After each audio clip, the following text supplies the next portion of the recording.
do the rich outsmart the intellectuals? Once the take from the rich tax was passed, cash started flowing into government coffers. Initially, people were happy. Money was handed out to government workers and the rich. It went to government workers in the form of jobs and pensions. It went to the rich via their factories receiving government contracts.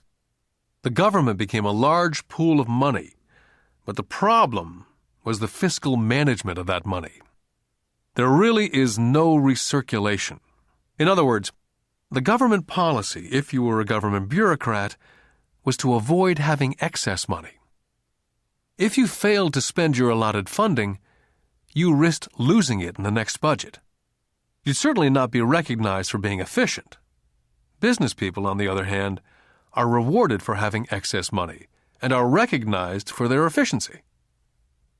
As this cycle of growing government spending continued, the demand for money increased, and the tax the rich idea was now being adjusted to include lower income levels, down to the very people who voted it in, the poor and the middle class. True capitalists used their financial knowledge to simply find a way to escape. They headed back to the protection of a corporation. A corporation protects the rich. But what many people who've never formed a corporation do not know is that a corporation is not really a thing.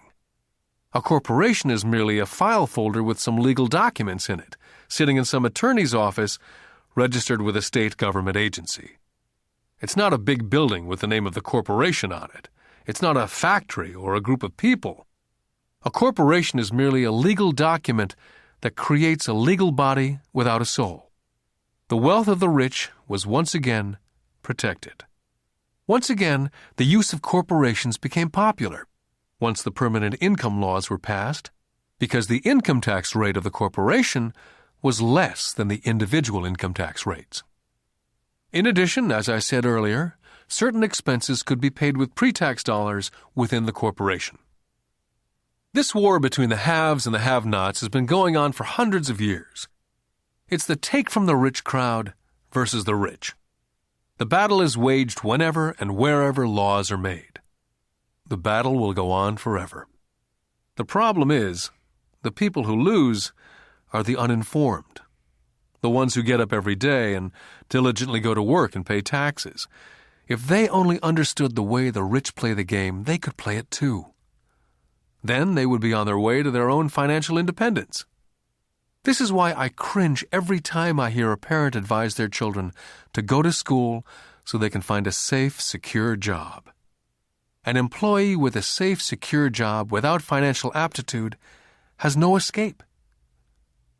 Average Americans today work 5 to 6 months for the government before they make enough to cover their taxes. In my opinion, that is a long time. The harder you work, the more you pay the government. That's why I believe that the idea of take from the rich backfired on the very people who voted it in. Every time people try to punish the rich don't simply comply, they react. They have the money, power, and intent to change things. They do not just sit there and voluntarily pay more taxes. They search for ways to minimize their tax burden. They hire smart attorneys and accountants and persuade politicians to change laws or create legal loopholes. They have the resources to effect change. The poor and the middle class do not have the same resources. They sit there and let the government's needles enter their arm and allow the blood donation to begin. Today, I'm constantly shocked at the number of people who pay more taxes or take fewer deductions simply because they are afraid of the government. And I do know how frightening and intimidating a government tax agent can be. I have had friends who have had their businesses shut down and destroyed only to find out it was a mistake on the part of the government. I realize all that. But the price of working from January to mid-May is a high price to pay for that intimidation. My poor dad never fought back. My rich dad didn't either. He just played the game smarter, and he did it through corporations, the biggest secret of the rich. My highly educated dad always encouraged me to seek a good job with a strong corporation. He spoke of the virtues of working your way up the corporate ladder. He didn't understand that by relying solely on a paycheck from a corporate employer, I would be a docile cow ready for milking. When I told my rich dad of my father's advice, he only chuckled.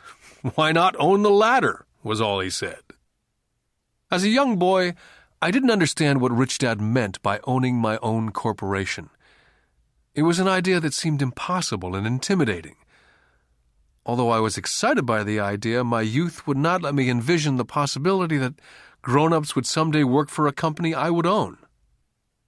The point is, if not for my rich dad, I would have probably followed my educated dad's advice. It was merely the occasional reminder of my rich dad that kept the idea of owning my own corporation alive and kept me on a different path.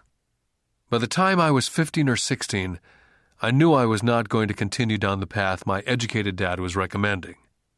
I did not know how I was going to do it, but I was determined not to head in the direction most of my classmates were heading.